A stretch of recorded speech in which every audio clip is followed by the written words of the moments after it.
Did you think at the end of the Gobles game that you would actually make a run in the playoffs after, just making by with 6-3 record? No. Each win was a surprise. I didn't think we'd even come close to the state finals. I don't know. It's a good question. I knew we were playing well at that point, especially offensively, and we were doing some nice things, and we did some things offensively to kind of get away a little bit from the wing tee with the off tackle belly play, which was a great play for us. But I thought LMC. Well, first of all, we had to decide: are we going to go 7 or are we going to go 8? And when we knew we were going 8, I thought we got a great chance to win a district title, and we've never done that in the school's history. So when we went south to LMC, first round playoff opponent, and beat them pretty well, and have a chance to play climax, which to me is still one of the greatest games I've been involved in. To beat them, who was undefeated, rated number 2 at the time, and to go there and to beat them pretty handedly was quite big for our program.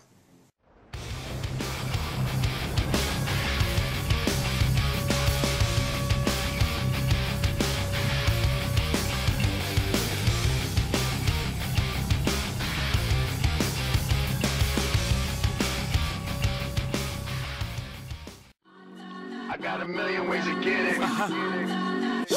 Choose one. Choose one. Hey, Bring it back. Now double your money and make it stack. I'm on to the next one. On to the next. On to the next one. On to the next. On to the next one. On to the next. On to the next one. On to the next. hold up. Hey. Somebody bring me back some money, please. Hove on that new like how come? Doing my old buy my old album. Stuck on stupid, I gotta keep it moving. Make the same, me I make the blueprint. Came in the range, hopped out the Lexus. Every year since, I've been on that neck. Traded in a gold for the platinum Rolexes. Now a wrist match the status of my records. Used to rock a throwback, ballin' on the corner. Now I rock a telesuit, looking like a owner.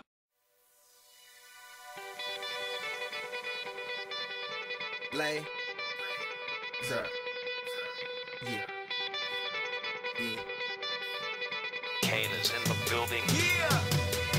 Alright, already the show goes on all night. Till the morning we dream so long. Anybody ever wonder when they would see the sun? Just remember when you come up. The show goes on. Alright, already the show goes on all night. Till the morning we dream so long. Anybody ever wonder when they would see the sun? Just remember when you come up. The show goes on. Have you ever had the feeling that you was being had? Don't that shit that make you mad? They treat you like a slave, put chains all on your soul and put whips up on your back. They be lying through they teeth, hope you slip up off your path. I don't switch up, I just laugh, put my kicks up on they desk, unaffected by they And as you progressed through the playoffs, when was the point that you knew something was going, that it was more than just luck or maybe a good matchup between teams? End of the second half of the semifinal game, when number 3, the other All-State running back, got hurt, and he wasn't playing the same, and I figured right then and there that this could be something. We could go to Fort Field. So speaking of the Fulton game, what were your feelings during it? Did you think maybe in the first half when you were down 14-7 that was going to be the end of the road, that was going to be it right there? For a while, I really thought this is not looking good. Like, came all this way. What's going on? Why aren't we playing like we usually do? And right off the bat, we drove and scored, and we were looking good. And then our defense wasn't looking too hot, and just really we all I think realized that there's no point losing now. I mean, we gotta dig deeper than we have to pull this one out.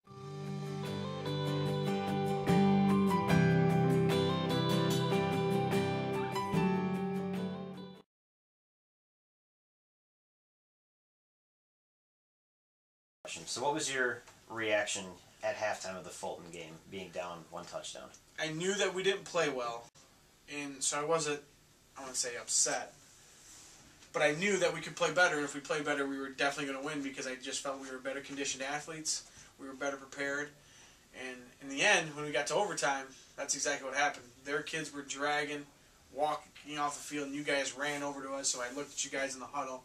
All of your eyes were right on me. Nobody's heads were down, and I knew that we were going to win. I had no doubt. Pete looks over the Fulton defense. Brad gives it to Ethan Colson, and Ethan gets inside the 10 down to the 8. Zach Baker on the tackle, along with Cody Johnson. And Ethan Colson wrapped both hands around the football. He does not want to take any chances about losing that football. 2nd and goal for Saugatuck from the 8-yard line. The Indians trying to punch their ticket to Detroit. Straight to the formation. Here's the give to Klein over the right side. He's the fight. Klein over the man. Everybody, the Indians are going to 4-2. Last Klein over the right side. An 8-yard touchdown run. And the Saugatuck Indians have beaten the Fulton Pirates 20-14.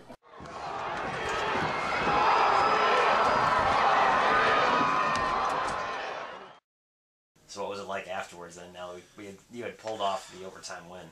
I mean, that's the first team to make it all the way. I thought I was going to have a heart attack. I mean, I could feel my heart pounding out of my chest. I didn't even have words at the time to express what I was feeling. It's been a dream come true because my brothers and I have been dreaming about this for a long time, and we've been talking about doing this since we were little kids to help build this program to where it is now, and I couldn't do this for any other school. I would never want to. Yeah. You know, technically, I'm not even really supposed to be here right now. So, okay. Might as well make the most of it. Yeah!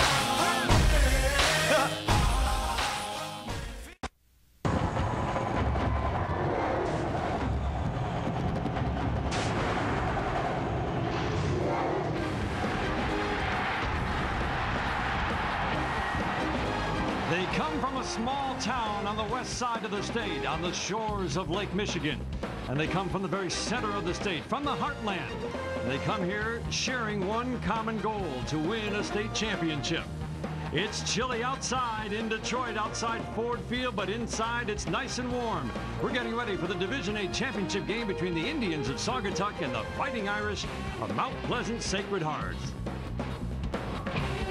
Hello again, everyone. Along with John Wangler, I'm Dan Dickerson, and if you're a football fan, there is no better weekend. We're getting ready for 8 high school championship games over the next 2 days.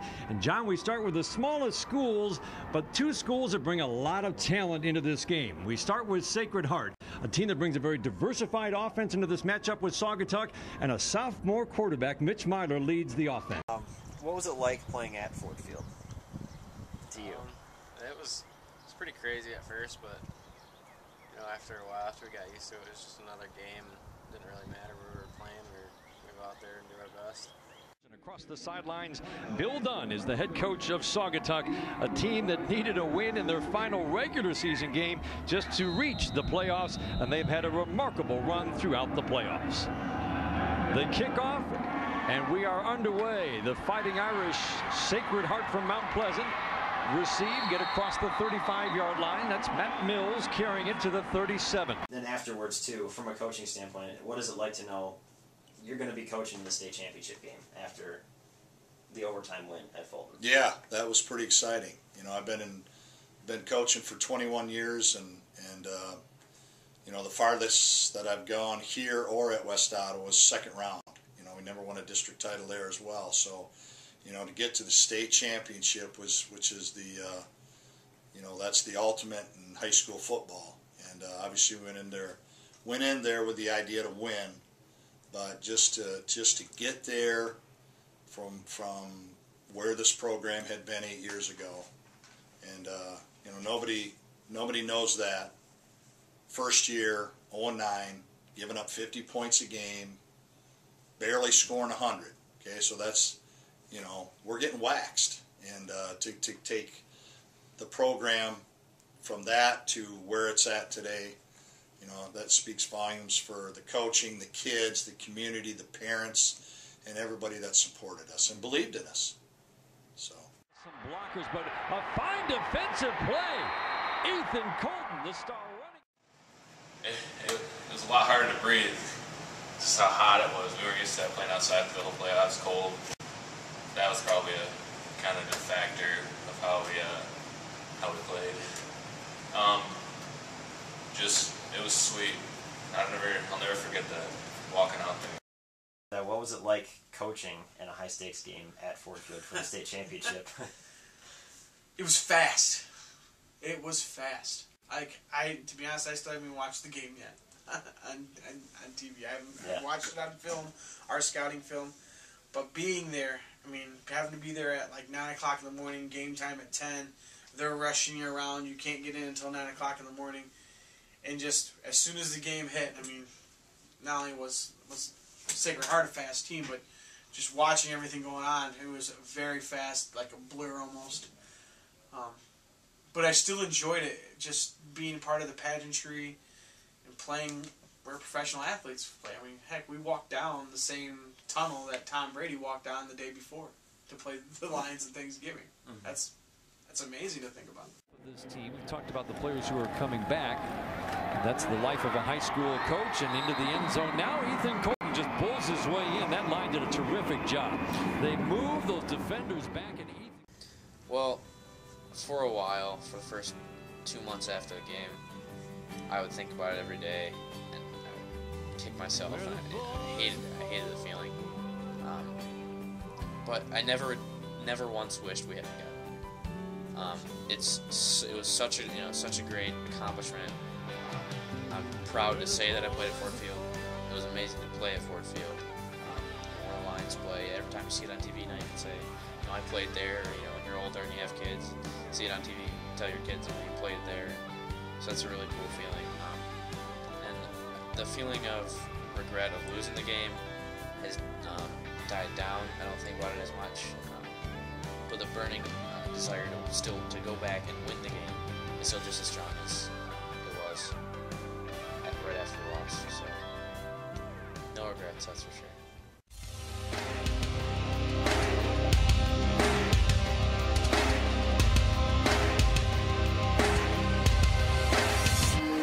Here's what it looks like, being the best. What it looks like to be a cut up of the rest. What it looks like, being the best. What it looks like to be a cut up of the rest. Nobody understands what it takes to be the man. Having every single person say you can when you can. To give up everything you've ever known for a dream, and never stop the fight no matter how hard it seems. You sacrifice and bleed and you sweat and you cry, doing everything you can not to lay down and die. When you fall and you call out, there's no one to help, so you've got no other option but to pick up yourself. And in the end of the battle, you're the only one standing. Everyone watching the stage are commanding the pages of history and speak up today. And when they talk about the champion, this is what they'll say. Here's what it looks like, being the best. What it looks like to be a